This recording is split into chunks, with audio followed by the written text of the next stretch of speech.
Sir, இந்த DGP நியமனம் தொடர்பாக இப்போதைக்கு நம்மளுக்கு பொறுப்பு டிஜிபி திரு வெங்கட்ராமன் அவர்கள் தான் இருக்காங்க. யூபிஎஸ்சி அந்த 3 பேர் கொண்ட பட்டியலை தமிழகத்திற்கு அனுப்பிடுச்சுன்னு சொல்கிறாங்க. இருந்தாலும் டிஜிபியை நியமிக்காமல் இவங்க உச்சநீதிமன்றத்தை நாடுறதா இருக்குதா சொல்கிறாங்க. சார், நீங்கள் ஏற்கனவே சொல்லியிருந்தீங்க உச்சநீதிமன்றத்தை நாடுவாங்கன்னு சொல்லிட்டு. ஆனால் அப்படியான செய்தி வந்திருக்கு சார் இன்னைக்கு. அப்படி தான்ப்பா பண்ணுவாங்க. நான் இதைத்தானே தொடக்கத்துலேருந்து சொல்லிக்கிட்டு இருந்தேன்.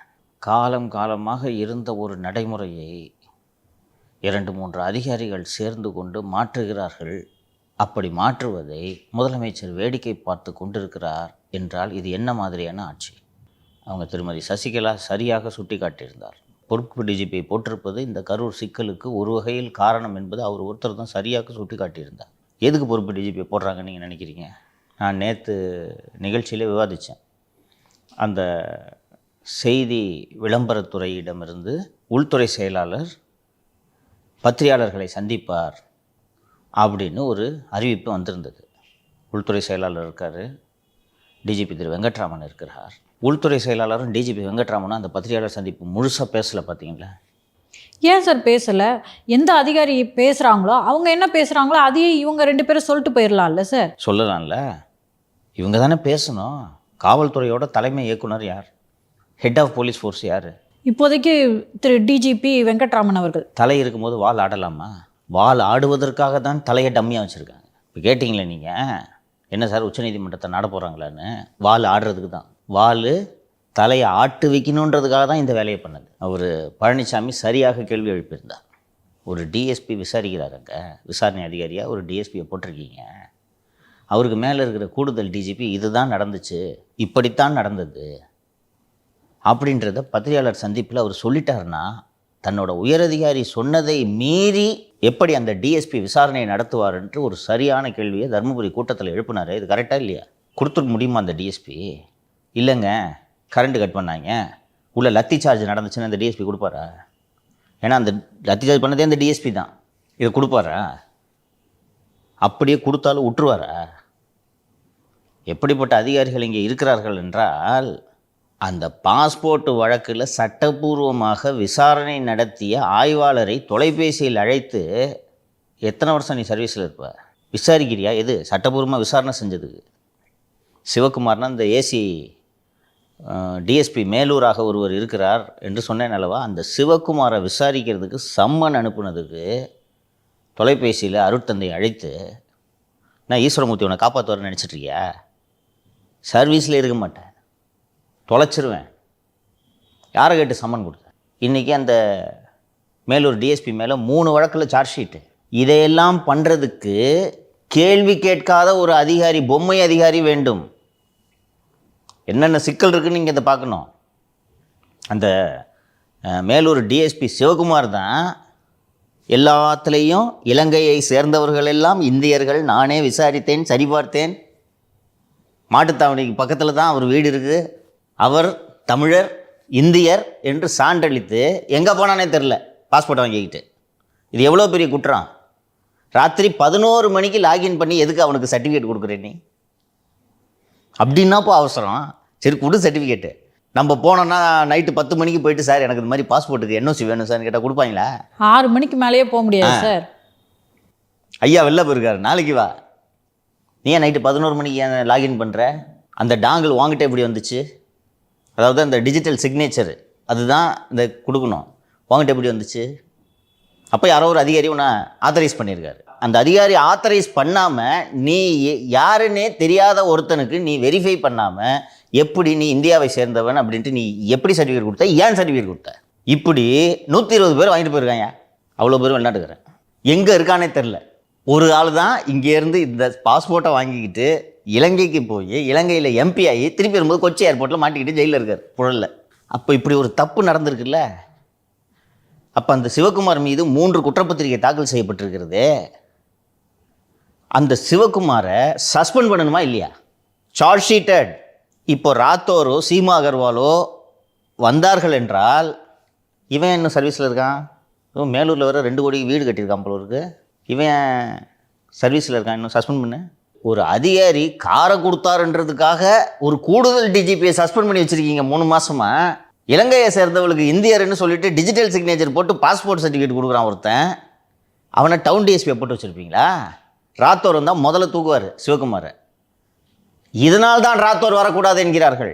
இவர் நமக்கு என்ன வந்துச்சு, நீயே பேசிப்பா. நான் தொடக்கத்திலே சொன்னேன், இந்த வார்த்தையை பயன்படுத்தினேன், உங்களுக்கு ஞாபகம் இருக்கும். பொம்மை முதல்வரை போல பொம்மை டிஜிபி என்று நான் இந்த வார்த்தையை பயன்படுத்தினேன். பொம்மை மாதிரி தானே உட்காந்துருந்தாரு. என்ன சொல்லணும், யோ மூட்டு உட்காரு, நான் டிஜிபியா நீ டிஜிபியா உட்காரு. இன்னொன்று, ஃபஸ்ட்டு நீ எதுக்கு வர்ற ப்ரெஸ் மீட்டுக்கு, சரியா? நீ எதுக்கு வர்ற? HOPF நான் ஹோம் செக்ரட்டரி ப்ரெஸ்ஸை மீட் பண்ணுறாரு, நான் போனால் போதும் மூட்டு உட்காரு, இதானே சொல்லணும். அவருக்கு இவர் துணையாக போகிறாரு. இதற்காகத்தான் இது.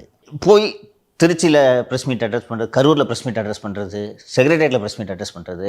அவர் ஒரு சரியான அதிகாரி வெங்கட்ராமன். சம்பவம் நடந்த அன்னைக்கு இரவு ஒரு ப்ரெஸ் மீட் கொடுத்தாரு, நீங்கள் அதை கவனிச்சிருந்தீங்கன்னான்னு தெரியல. இந்த நேரத்தில் இது மட்டும் தானே பேச முடியும். எந்திரிச்சு போனார்ல, அது ஒரு விமர்சனம் வச்சாங்க, எழுந்து சென்று விட்டார் அப்படின்னு. இந்த நேரத்தில் நான் இது மட்டும் தான் பேச முடியும்.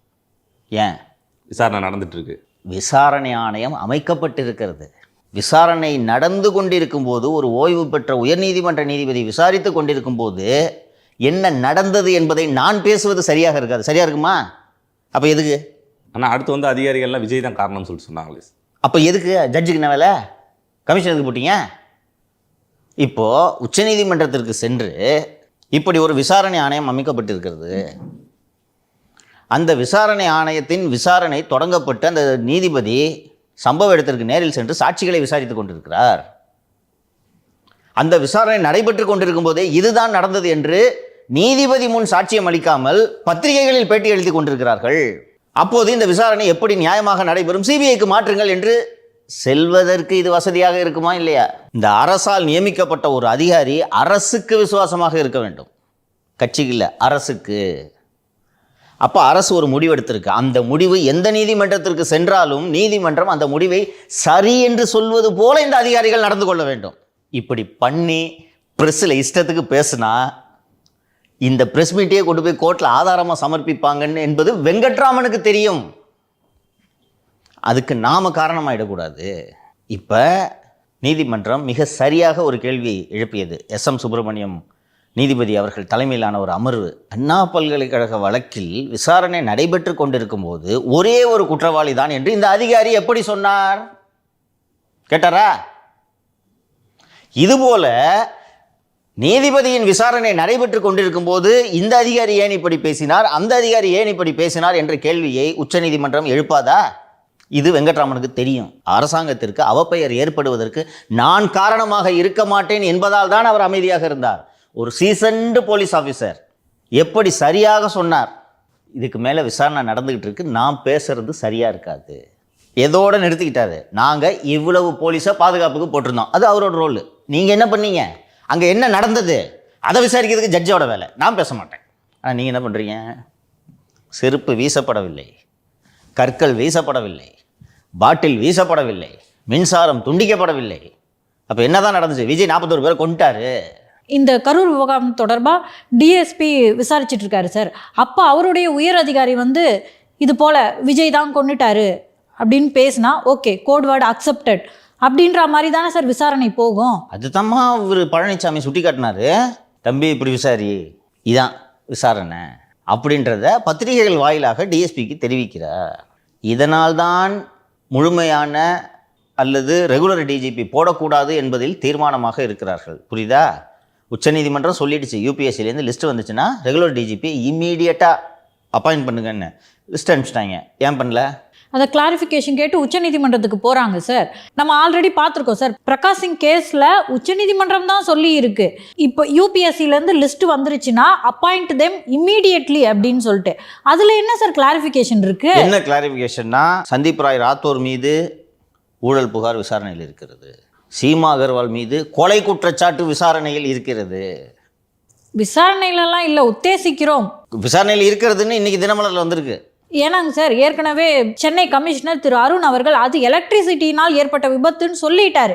அதுக்கப்புறம் அது விசாரணையில் இருக்குன்னு இவங்க எப்படி சார் சொல்ல முடியும்? புதுசாக ஒரு யூடியூப் சேனலில் இன்டர்வியூ வந்ததனால் நாங்கள் மீண்டும் விசாரணையை தொடங்குகிறோம். இந்த கோணத்தில் விசாரணை நடத்தப்படவில்லை. ஒரு ஓய்வு பெற்ற உச்சநீதிமன்ற நீதிபதியும் ஒரு புலிட்சர் விருது வாங்கிய ஒரு பத்திரிகையாளரும் சேர்ந்து ஒரு யூடியூப் சேனலில் பேசிய போது பல உண்மைகள் வெளியே வந்தன. அந்த உண்மைகள் என்ன என்பதை நாங்கள் இப்போது புதிய விசாரணையின் மூலமாக கண்டுபிடிக்க முயற்சி செய்து கொண்டிருக்கிறோம். அதனால் இவர்கள் பெயரை சேர்க்காதீர்கள் என்று நாங்கள் யூபிஎஸ்சியில் கடிதம் கொடுத்தால், நீ சொல்கிறதெல்லாம் ஒரு டுபாக் ஒரு காரணம் என்று யூபிஎஸ்சி இதை நிராகரித்து விட்டது. அந்த 2 பெயர்களையும் ரத்து செய்துவிட்டு அதற்கு பதிலாக இந்த பொம்மை டிஜிபி, மன்னிக்கவும், பொறுப்பு டிஜிபியின் பெயரை அந்த பட்டியலில் சேர்த்து நாங்கள் விரும்பும் பெட்ரோமாக்ஸ் லைட்டு அந்த பட்டியலில் இருப்பது போல ஒரு பட்டியலை அனுப்ப யூபிஎஸ்சிக்கு உத்தரவிடுங்கள் என்று போனால் இன்னொரு 3 மாதத்தை ஓட்டலாமா? அது வரைக்கும் வால் ஆடிக்கிட்டே இருக்கலாமா?